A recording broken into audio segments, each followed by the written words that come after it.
So, nandito na po tayo ngayon sa may-ari po ng aso, no. Pumayag na po ang may-ari ng aso na ang pangalan po niya ay si Rico, no. Nandito po yung aso, ayan po. Sana po ay makuha na po ito mamaya. Mayroon na pong kukuha mamaya, no. Taga Pampanga po siya at magpupunta po siya dito para lang po sa aso. Ayan po. Salamat po sa mga nanood sa akin ngayon, no.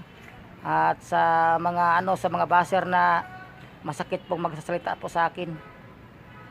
So ayan po yung aso po mga kalods, dahil ayan po. So ngayon kuya, totally na ibigay mo na sa amin yan kasi nga dadalhin na po yan sa Pampanga, tapos malagaan na yan doon. Ano po yung masasabi mo kuya? Okay lang mo. Ayan po. Ayan po yung aso po mga kalods. So ito po ngayon ang update natin ng araw na to, no.